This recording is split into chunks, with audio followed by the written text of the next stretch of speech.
चलिए आज हम पास्ट इंडेफिनिट टेंस पढ़ते हैं। ठीक, पहचान देखिए इसका क्या होता है। पहचान लिखिए इसका, जिन वाक्यों के अंत में ता था, टी थी, ती थी, या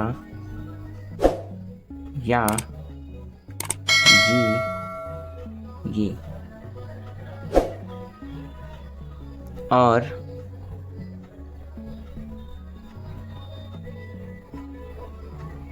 हिंदी के स्वर पाए जाते हैं।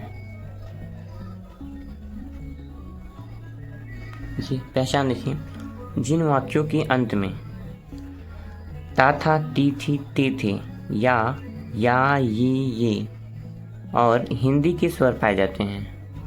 ठीक, तो इसके बाद देखिए हम इसमें हेल्पिंग वर्ब कौन कौन से यूज होते हैं। क्या हेल्पिंग वर्ब, इसमें हेल्पिंग वर्ब देखिए यूज होता है डिड। क्या यूज होता है?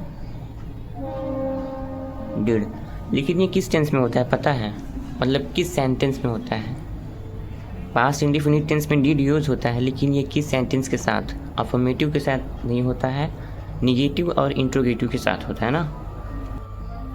अफर्मेटिव में क्या होगा कि इसमें वर्ब का सेकंड फॉर्म लगेगा। ओके, तो चलिए हम अफर्मेटिव सेंटेंस पे आते हैं।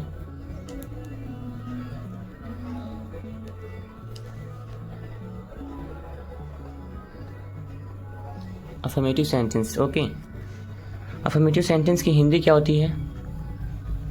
इसकी हिंदी होती है स्वीकारात्मक वाक्य। क्या होता है? स्वीकारात्मक वाक्य। इसमें ना किसी के प्रकार का क्वेश्चन वर्ड मिलेगा और ना ही किसी प्रकार का निगेटिव वर्ड मिलेगा, सीधा सीधा सिंपल सा रहेगा। ओके, तो चलिए हम एग्जाम्पल पे आते हैं। अभी एग्जाम्पल नहीं, अभी बीएस लिखना है। बीएस क्या होता है? इसका रोल, यानी रूल लिखिए इसका। सबसे पहले क्या रहेगा? सब्जेक्ट।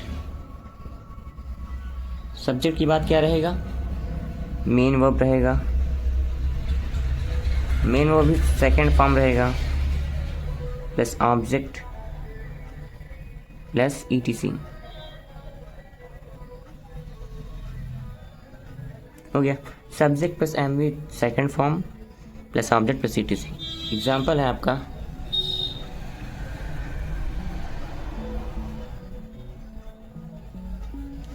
राम अपने घर गया।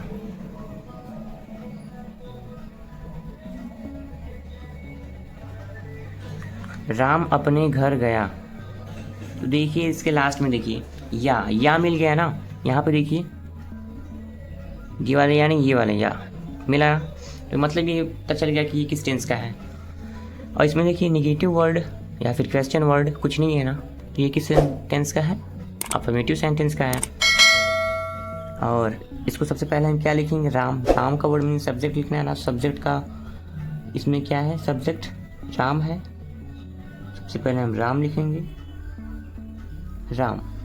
और राम के बाद देखिए एमवी थर्ड फॉर्म दिया है, तो इसमें क्या एमवी थर्ड फॉर्म मतलब वर्ब क्या होता है? इसमें वर्ब क्या है? गया। गया मतलब जाना। जाना का वर्ड मीनिंग गो होता है, और गो का सेकंड फॉर्म क्या होता है? वेंट होता है ना।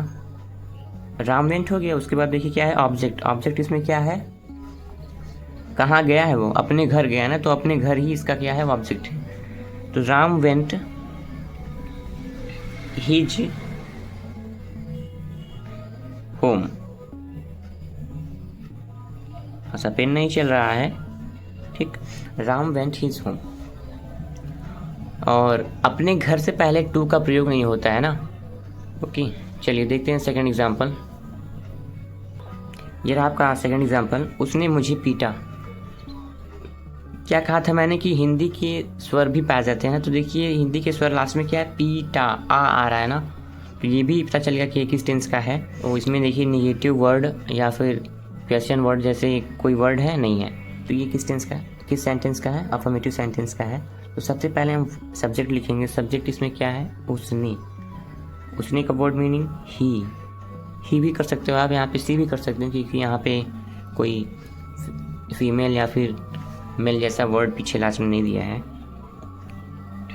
ही के बाद क्या करेंगे हम, वर्ब का थर्ड फॉर्म होता है, तो पीटा, पीटना का वर्ड मीनिंग क्या होता है, बीट होता है, और बीट का थर्ड फॉर्म बीट ही होता है। बीटन इसका थर्ड फॉर्म होता है ना, तो ही बीट किसको पीटा, मुझे, ही बीट मी। बस ये हो गया आपका सेकेंड एग्जाम्पल। और थर्ड एग्जाम्पल पे आते हैं। ये रहा आपका थर्ड एग्जाम्पल, मैं कक्षा 8 में पढ़ता था। तो देखिए इसमें पढ़ता था, ता था, ती थी, ता था आ गया ना, ये किस टेंस का है, ये तो पता चल गया, इससे लास्ट में देखिए ता था हो गया। और किस सेंटेंस का है, तो इसमें निगेटिव वर्ड या फिर क्वेश्चन वर्ड जैसे कुछ है ही नहीं, तो ये किस सेंटेंस का हो जाएगा, अफर्मेटिव सेंटेंस का। अफर्मेटिव सेंटेंस में सबसे पहले क्या लिखते हैं हम, सब्जेक्ट। तो सब्जेक्ट इसमें क्या है, मैं का वर्ड मीनिंग आई के बाद हमें क्या लिखना है, वर्ब। यानी सब्जेक्ट हो गया, सब्जेक्ट के बाद वर्ब लिखना है, तो वर्ब इसमें क्या था, पढ़ता। पढ़ना का वर्ड मीनिंग रीड होता है ना, और रीड का थर्ड फॉर्म या फिर सेकंड फॉर्म भी रीड ही होता है ना। आई रीड, अब किस क्लास में पढ़ता था, कक्षा 8 में। I read in class, I read in class 8th, I read in class 8th। अभी इसको ध्यान से देखा जाए तो आई रीड ये affirmative sentence present indefinite tense का भी बन रहा है। क्यों, क्योंकि यहाँ पे क्या है, आई के साथ क्या होता था कि ऐसे ईएस लगता था, लेकिन ये आई क्या है, प्लूरल है, तो I read in class 8th, इसका हिंदी मैं कक्षा 8 में पढ़ता हूँ और पढ़ता था, ये दोनों हो जाएगा। ओके, तो ये रहा आपका पास्ट इंडिफिनिट टेंस का अफर्मेटिव सेंटेंस समाप्त हो गया है। और इसमें अगर आपको कोई डाउट हो तो आप मुझे कमेंट करके पूछ सकते हैं, और मिलते हैं आपसे नेक्स्ट वीडियो में। सो जय हिंद।